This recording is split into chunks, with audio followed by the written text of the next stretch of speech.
नमस्कार. बहुजन आवाज न्यूज आपला हक्क आपल्या बातमीमध्ये आपल्या सर्वांचं हार्दिक स्वागत आहे. आजच्या महत्त्वाच्या घडामोडी पुढील प्रमाणे. आज इयत्ता 12वीचा मुंबई बोर्डाचा निकाल जाहीर झालेला आहे. पास झालेल्या सर्व विद्यार्थ्यांचं हार्दिक अभिनंदन. पालघर जिल्ह्यामधील पुढील प्रमाणे रिझल्ट लागलेला आपल्याला पाहायला मिळतो.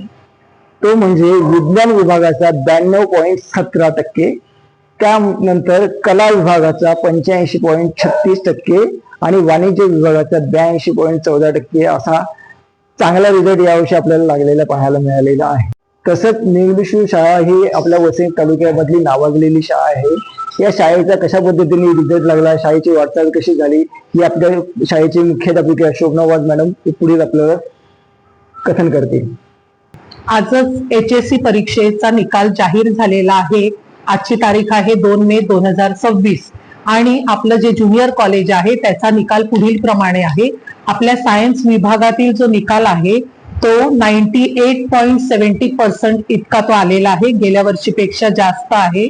तसंच कॉमर्स विभागातील आपला निकाल 95.30% इतका आहे आणि आर्टचा निकाल हा 87.50% इतका लागलेला आहे.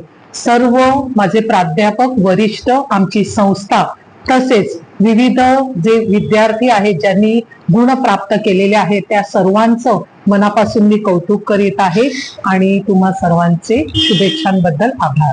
इयत्ता 12वीसाठी जी नीटची एक्झाम असते ही प्रथमच वसई तालुक्यामध्ये निंगविशू शाळेमध्ये 3 तारखेला होणार आहे. या नीटच्या परीक्षेच्या संदर्भात मॅडम वाज मॅडम, प्रिन्सिपल मॅडम हे आपल्याला मार्गदर्शन करते.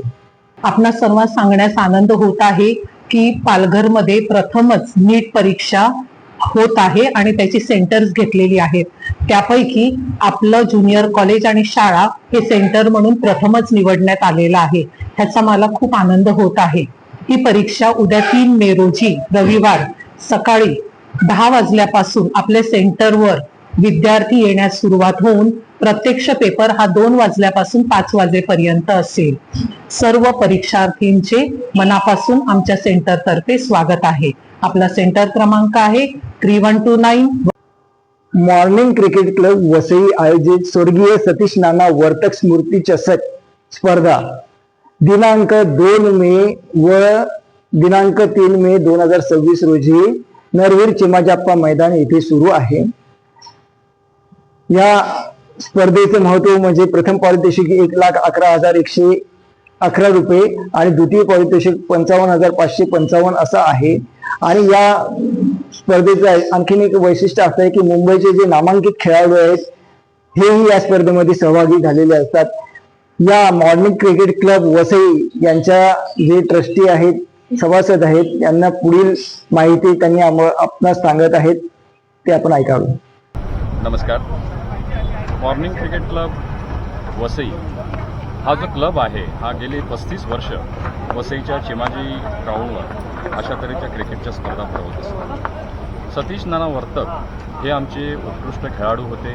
ते ज्येष्ठ सामाजिक कार्यकर्ते देखील होते आणि त्यांच्या स्वर्गवासानंतर आम्ही त्यांच्या नावाने म्हणजे मॉर्निंग क्रिकेट क्लबने त्यांच्या नावाने या स्पर्धेला सुरुवात केली आणि गेले 35 वर्ष आम्ही लेदर बॉल क्रिकेट स्पर्धा अतिशय दिमाखामध्ये आयोजन करत असतो. आणि या टुर्नामेंटचं वैशिष्ट्य असं आहे की या टुर्नामेंटमध्ये आम्ही 5 खेळाडू जे आहेत ते आम्ही मुंबईचे किंवा वसईच्या बाहेरचे खेळाडू, तालुक्याबाहेरचे खेळाडू आम्ही शक्यतो घ्यायला सांगतो.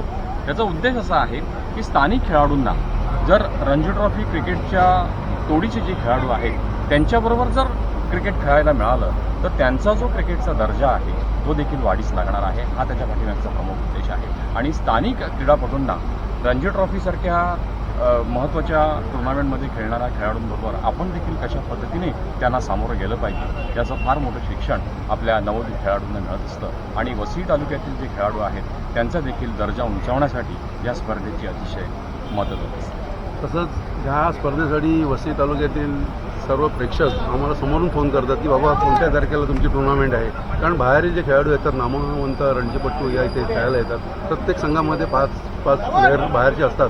त्यामुळे या इकडे एक प्रत्येक सामना हा अटीतडीचा सामना होतोय आणि वसईतील प्रेक्षकांसाठी हा एक पर्वणी असते. वसईतील प्रेक्षकांसाठी एक पर्वणी असते की बाबा कधीही या स्पर्धेचं आयोजन होणार आहे आणि दरवर्षी अशीच दिमाखाती स्पर्धा आमची होत राहते. आणि आज वसईमध्ये 5 kgचे गॅस घेण्यासाठी भरपूर लोकांची रांगा लागलेल्या पाहायला मिळालेल्या आहेत. सकाळी 5 वाजल्यापासून लोक गॅस मिळवण्यासाठी लाईन मध्ये उभे होते, परंतु गॅस प्रक्रिया ऑनलाईन असल्यामुळे ती संत गतीने चाललेली होती आणि गॅसच्या रकमाही भरपूर वाढवल्यामुळे लोकांना गॅस घेण्यासाठी सकाळपासून संध्याकाळपर्यंत वाट पाहावी लागत असल्यामुळे लोक फार वैतागलेली पाहायला मिळालेली आहे.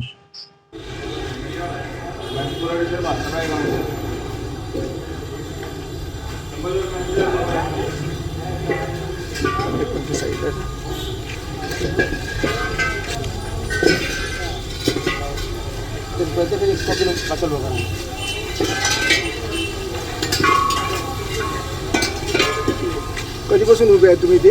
7 बजे 7 बजे से क्या क्या करते हैं यहाँ पर? कैसा नंबर लगता है? नंबर से आते फॉर्म देते हैं, टोकन क्लिक कर देते हैं उसके टोकन देके ऑनलाइन होता है? वो पता नहीं, अभी जाएंगे तो पता चलेगा. अभी ऑनलाइन होता है. फॉर्म क्लिक कर सुबह से 7 बजे से आप सब लोग 7 बजे से? 7 बजे से बोले 5 बजे से लाइन लगता है इधर. हाँ हाँ, फिर 5 बजे गाड़ी निकालता हूँ, देखता हूँ 2-4 बैठे मिलते हैं इधर. Okay okay. बाहर से लेके खाना पड़ता है, ये पैसे अलग, वो पैसे अलग, सब चीज पैसे अलग होंगे. 832. अब 600 रुपये जाता है, 832 रुपये कर दिए सिलेंडर. सुबह से हम लोग नंबर लगाया है 5 बजे से. अभी वही 2 बजे गया. अब 12:01 हो गया. क्या बोलेंगे? 4 दिन से छुट्टी मार के आ रहे हैं इधर. बुधवार से 4 दिन से सरकार है. मंगलवार को आए तो बोल रहे हैं बुधवार को आए तो बोल रहे हैं. सत्य, समता, संघर्ष, बहुजन आवाज न्यूज पाहत राहा. धन्यवाद.